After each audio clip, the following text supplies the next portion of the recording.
पैसों की ताकत, सौरभ और जतिन की दोस्ती की सच्चाई। आज की कहानी का शीर्षक है पैसों की ताकत। आज के समय में पैसा ही इंसान के लिए सब कुछ है। पैसों के आगे इंसान की कोई कीमत नहीं है, इसलिए हमें खुद को मजबूत बनाने के लिए पैसा कामना होगा। आज हम ऐसी ही एक कहानी लेकर आए हैं, पैसों की ताकत। सौरभ नाम का एक लड़का था। वह बहुत सीधा और सरल था। वह मिडिल क्लास परिवार का था। उसे सब बेवकूफ बनाते रहते थे। भावनाओं के नाम पर या मदद के नाम पर उससे सब काम निकलवाया करते थे। सौरभ गरीब था तो अक्सर अपना मार कर पैसे जमा किया करता है। दूसरी तरफ उसका दोस्त जतिन था, जो कि हमेशा सौरभ से हर तरीके की मदद मांग लिया करता था और भावनाओं का खेल खेलकर हमेशा उसी को फंसा दिया करता था। एक दिन जतिन सौरभ से मिलने के लिए आया। जतिन, सौरभ, मुझे पैसों की बहुत जरूरत है। मुझे 10,000 चाहिए। अगले महीने तुझे पक्का लौटा दूंगा। सौरभ, तुझे पता तो है मैं इतना नहीं कमाता, वरना मैं तेरी मदद जरूर करता। जतिन, तू मेरे बचपन का दोस्त है, क्या तुझे मुझ पर यकीन नहीं है? मैं तुझे पक्का लौटा दूंगा। क्योंकि सौरभ जतिन को अच्छे से जानता था तो उसे पता था कि वह अक्सर उससे काम निकलवाया करता है,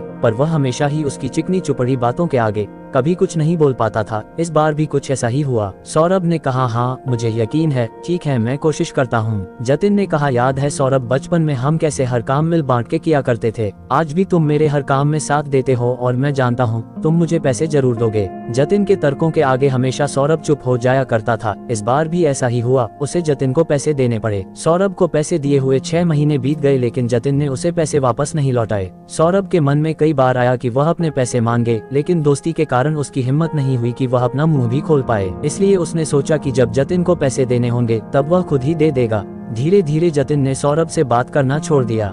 उसे अब उसकी जरूरत नहीं थी। उसके पास बहुत पैसे आ चुके थे। वह समझ गया था कि अब सौरभ उसके किसी काम का नहीं है। एक दिन जतिन और सौरभ की मुलाकात हुई। सौरभ तो जतिन को देखकर बहुत खुश हुआ। वह चाहता था वह पहले की तरह बातचीत करें, लेकिन जतिन के व्यवहार में बदलाव आ चुका था। वह सौरभ से उस तरीके से बात नहीं करता था जैसे कि पहले किया करता था। धीरे धीरे सौरभ को एहसास होने लगा कि वह उससे कट रहा है, इसलिए उसने भी उससे बात करना बंद कर दिया। कुछ साल बाद सौरभ बहुत हताश हो गया था। उसे अचानक से पैसों की बहुत जरूरत पड़ गई थी, इसलिए उसने सोचा मुझे जतिन से पैसे वापस लेने ही होंगे। वह जतिन से मिलने के लिए गया।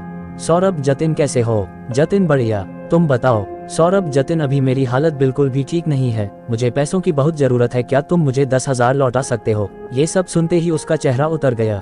जतिन बोला, हाँ क्यों नहीं लौटता हूँ। सौरभ बोला, मुझे कल ही पैसे चाहिए, बहुत जरूरत है। जतिन बोला, क्या बात कर रहे हो तुम? इतनी जल्दी मैं तुम्हें पैसे कैसे दे दूंगा? मेरी भी हालत कब से खराब है। तुम मुझे कम से कम 6 महीने का वक्त दो, मैं तुम्हें धीरे धीरे करके पैसे लौटता हूँ। सौरभ बहुत निराश हुआ जतिन का जवाब सुनकर और अपना मन मारकर कहा। सौरभ बोला, ठीक है। ऐसा कह के सौरभ घर लौट आया। अकेले में वह सोचने लगा, हो सकता है जतिन के पास सचमुच अभी पैसे न हो, वह मुझे धीरे धीरे लौटा देगा। सौरभ जतिन को कई दिन तक फोन करता रहा, लेकिन जतिन ने उसका फोन उठाना बंद कर दिया। वह उसके घर गया पर वह कहीं और रहने लगा था। वह समझ गया कि वह पैसे देना नहीं चाहता, इसलिए वह ऐसा कर रहा है। उसने सोचा, अब मुझे अपनी जिंदगी खुद बदलनी है, नहीं तो लोग मुझे ऐसे ही बेवकूफ बनाते रहेंगे। धीरे धीरे उसने खुद पर काम करना शुरू किया। उसने अपनी नौकरी छोड़कर खुद का बिजनेस करने का सोचा। उसे यह काम करते हुए बहुत डर लग रहा था, लेकिन उसे खुद को बदलना था, इसलिए उसको ये जोखिम तो किसी भी हाल में उठाना था। बस उसने हिम्मत करके अपना काम शुरू किया।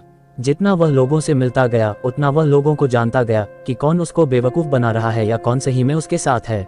लंबे टाइम तक काम करने से उसके भीतर एक आत्मविश्वास आ गया। उसे खुद भी पता नहीं चला कि धीरे धीरे कैसे ये बदलाव आ गया। सौरभ अब एक बड़ी कंपनी का मालिक बन चुका था। उसके चर्चे जगह जगह होने लगे। जतिन तक जब ये बात पहुंची तब वह सौरभ से मिलने पहुंचा और बोला, अरे यार, मुझे जल्दी जल्दी में अपना घर खाली करना पड़ा। मैं इतना बिजी था कि तेरा फोन ही नहीं उठा पा रहा था। तुम तो बहुत बड़े आदमी बन गए हो, अपने इस गरीब दोस्त को भूल मत जाना। सौरभ जतिन की बातें सुनता रहा और हल्के से मुस्कुराता रहा।